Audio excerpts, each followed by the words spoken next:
très peu de monde, au fait, sur cette planète, ont vu cette image. Et cette image, derrière cette image, il y a un immense mystère.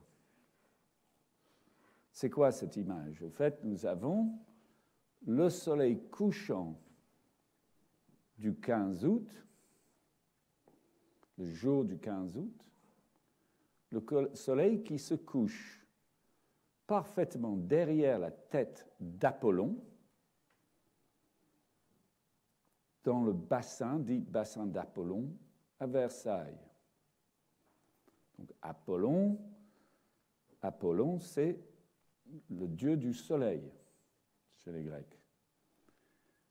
Donc ça veut dire qu'ici, il y a une volonté de lier le 15 août à Apollon. Et Versailles, bien que Versailles, on l'assimile souvent à Louis XIV, c'est Louis XIII qui a démarré l'installation du château de Versailles, et nous allons voir que Louis XIV n'a fait que suivre ce qu'avait commencé son père. Vous voyez, un iceberg, il y a un petit truc, mais en dessous, il y a quelque chose d'énorme. Donc l'image qu'on vient de voir, c'est le petit truc qui dépasse, et en dessous, il y a quelque chose d'énorme. Donc ce que je vais essayer, c'est de vous faire sentir la chose énorme qu'il y a en dessous. Donc cette histoire de Versailles, je vais vous expliquer que cette histoire remonte jusqu'au mégalithe, et peut-être au-delà, j'ai dit même sûrement au-delà, à une grande civilisation terrestre disparue. Pour aborder cette question, j'ai décidé de l'aborder à travers 4 questions. Premièrement, pourquoi cette histoire est-elle cachée? Deuxièmement, comment cette science ancienne est-elle arrivée jusqu'à Versailles? Quelle est cette science ancienne? Qu'est-ce que nous dit Versailles plus particulièrement? Et c'est tout, 4 questions. Donc je vais commencer par la première question. Pourquoi cette histoire est-elle cachée? Y a-t-il un complot? Ben oui, on parle de complot, etc. Mais mon point de vue sur cette question, c'est que cette histoire est cachée parce que la majorité des choses sont cachées. Au fait, la majorité de notre mémoire nous est cachée. Nous nous rappelons que quelques événements seulement dans notre vie. Si nous voyons les jours précédents, les mois, les années précédentes, tout ce qui est passé avant nous, combien de toutes ces journées on se rappelle? Pas grand-chose, au fait. De temps en temps, les souvenirs des moments marquants, et puis des grands blancs. Vous voyez? On nous explique que nous nous servons au maximum, les bons jours, que de 10% de notre cerveau. Que fait le 90% restant? Oui? On nous explique aussi que 90% de la matière dans l'univers, on ne peut pas le percevoir. Que l'univers, on voit à peu près, il manque 90% de la masse de l'univers dans le schéma qu'on a pour calculer des choses. Donc finalement, on se rend compte que globalement, tout est caché. 90% de l'univers est caché. Toute notre vie nous est cachée. Donc finalement, ce côté caché, ce côté obscur des choses, semble être largement prédominant par rapport à la partie visible, comme pour l'iceberg. Donc ce principe de l'iceberg, ça semble être une sorte de principe universel.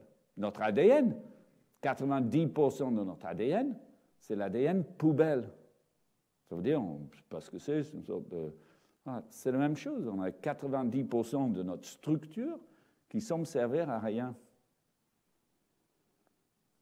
Voilà.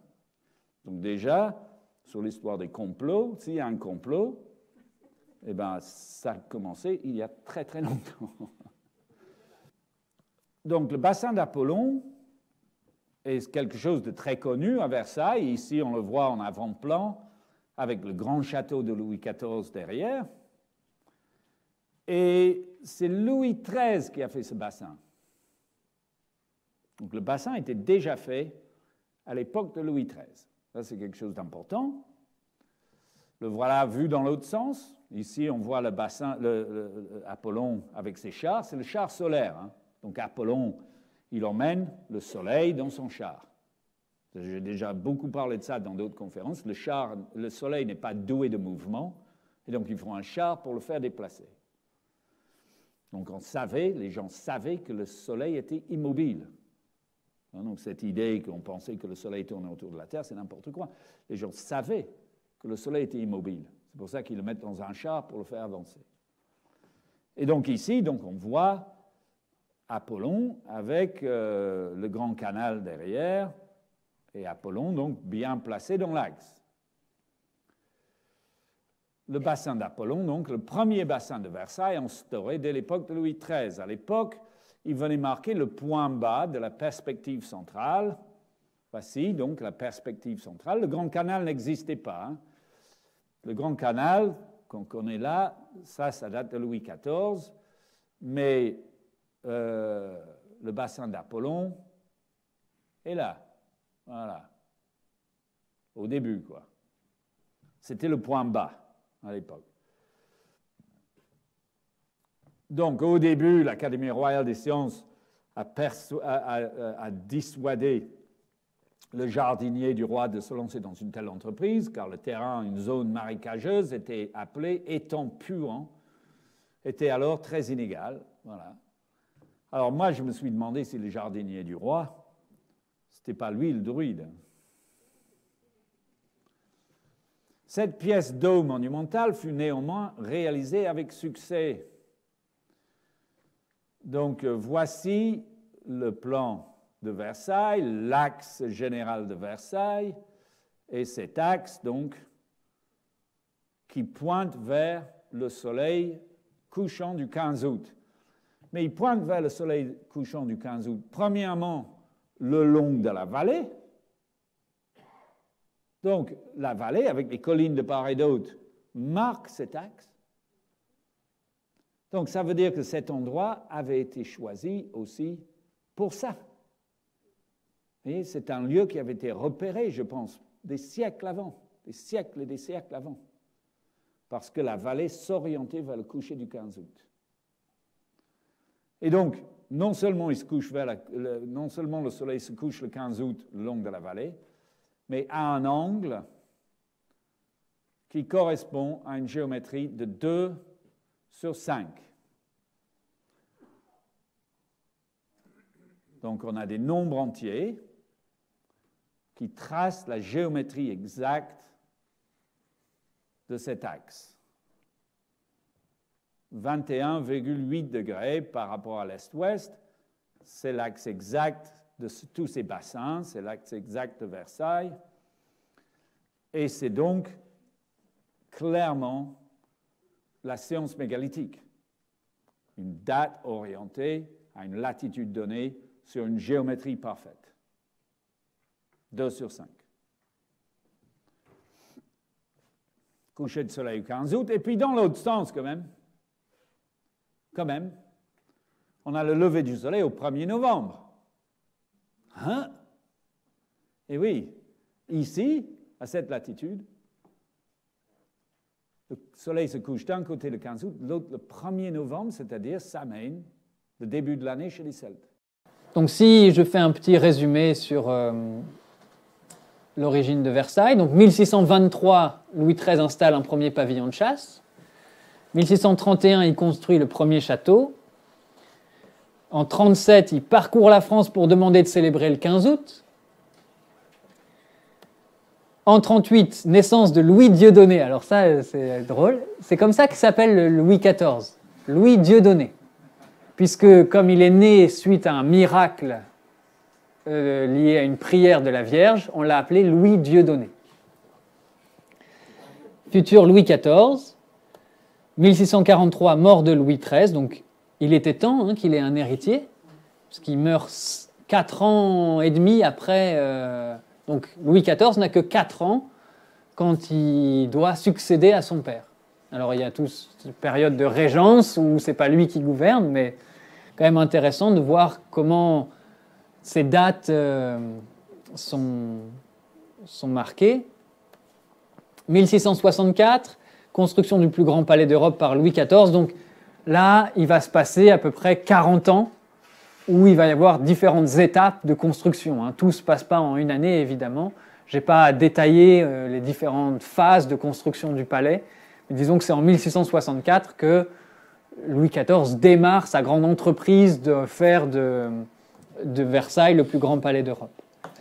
1682, Louis XIV installe le pouvoir à Versailles. Donc le pouvoir est transféré de Paris à Versailles en 1682 et ça va y rester jusqu'à la Révolution. Donc Louis XV va y passer toute sa vie, enfin tout le règne de Louis XV, le pouvoir va être à Versailles, Louis XVI aussi, et puis ensuite il y a la Révolution. Voilà. Donc Louis XIII, lui, n'aura pas connu le pouvoir installé à Versailles. Juste, je reviens un instant là-dessus pour indiquer que on pourrait penser, et c'est ce que peut-être l'histoire nous dit, que finalement, d'une simple envie de Louis XIII d'être un peu tranquille dans son pavillon de chasse, on en est venu à installer le pouvoir en France. On pourrait dire, c'est une suite d'événements qui ont peut-être rien à voir entre eux, qui ont conduit à amener le pouvoir à cet endroit-là. Puisqu'à l'origine, on pourrait se dire, Louis XIII n'avait pas du tout l'intention de faire de cet endroit le cœur du pouvoir français. Moi, j'y crois pas trop. Je pense que c'était l'intention dès le départ de faire de cet endroit un endroit très très important. Et je vais essayer de me justifier par rapport à la géométrie et à la façon dont ça a été construit. Puisque cet axe de Versailles, alors forcément avec le titre de la conférence, je ne vais pas vous surprendre, mais l'axe principal de Versailles correspond au coucher du soleil le 15 août. Coucher du soleil. C'est orienté vers l'ouest, Versailles est orienté vers l'ouest, et donc c'est au coucher du soleil qu'on a l'axe de Versailles. Alors l'axe de Versailles, c'est dès le départ qu'il est marqué, puisque on peut même penser que Louis XIII choisit ce Val de Galie pour cette raison. Puisque je ne sais pas si vous vous rappelez, mais ce Val de Galie, c'est l'orientation en fait de tout cet axe de Versailles. Donc il y a dans cet endroit naturellement marqué par une vallée et un ruisseau, un axe de coucher du soleil au 15 août. Et malgré le côté compliqué par rapport aux tempêtes et aux marécages, il semblerait que Louis XIII ait voulu s'installer à cet endroit. Et quand on sait qu'il a demandé à toute la France de célébrer le 15 août, on peut bien penser que s'il est venu s'installer à Versailles et qu'il a construit ses premiers châteaux, parce que dès le départ, son pavillon de chasse marque clairement l'axe du 15 août. Donc, c'est pour moi une évidence que dès le départ, l'intention est de construire ici un lieu dédié au 15 août. Alors, pourquoi ensuite on en a fait le lieu du pouvoir des rois en France? Ça, c'est une question intéressante. Mais en tout cas, pour moi, c'est clair que Louis XIII a inauguré cette relation entre cette date et le pouvoir du roi. Et le fait d'en avoir fait de son vivant une fête nationale, et qu'ensuite Louis XIV, en effet, effet de Versailles, le cœur du pouvoir, c'est une continuité d'événements qui associe la date du 15 août au pouvoir français.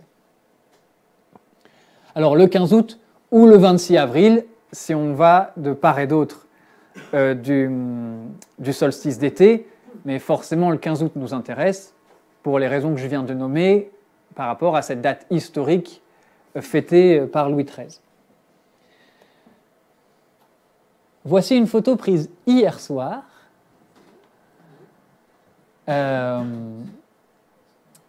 Donc du coucher du soleil dans l'axe de Versailles. Ce que vous voyez devant vous, c'est le char d'Apollon. Et donc dans l'axe, donc on a le grand canal derrière qui est dans l'axe pareil, hein, et donc tous ces grands axes nous donnent bien le coucher du soleil au 15 août.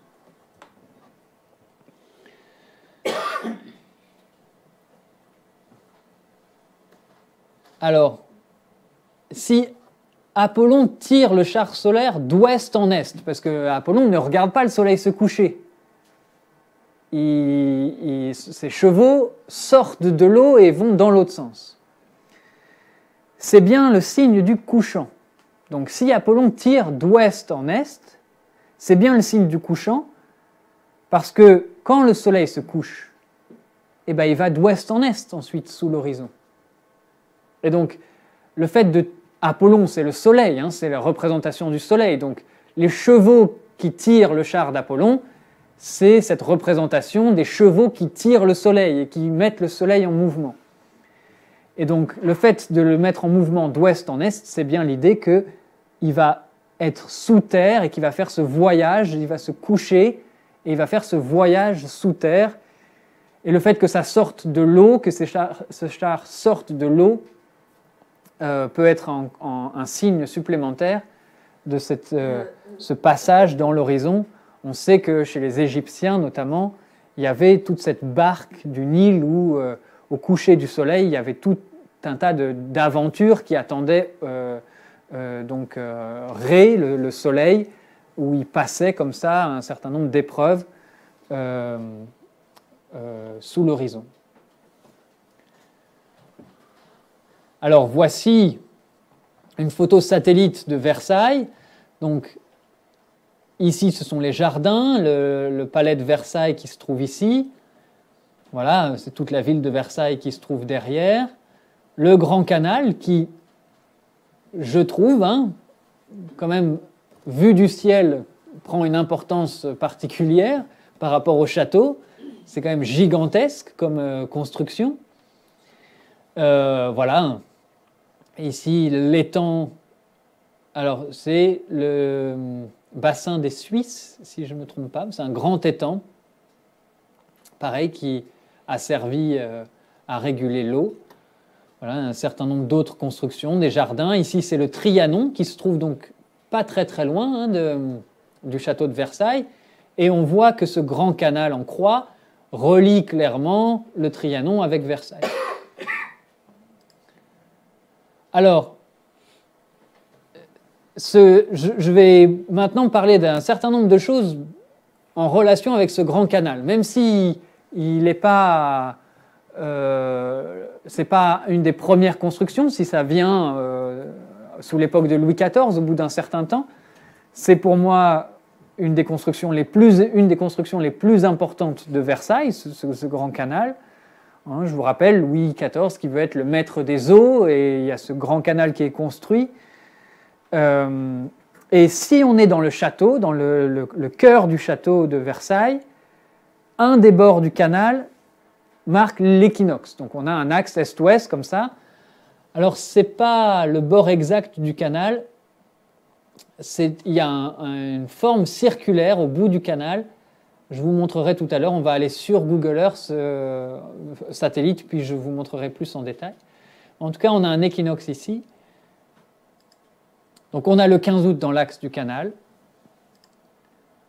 Et on a le solstice d'été, là par contre, qui se met à l'autre bout du canal. Donc il y a un jeu dans la construction du canal. D'ailleurs, cet axe qui n'est pas parfaitement nord-sud, hein, qui est un peu penché, mais qu'on va quand même appeler l'axe nord-sud. Ça a été la première phase de construction de ce grand canal.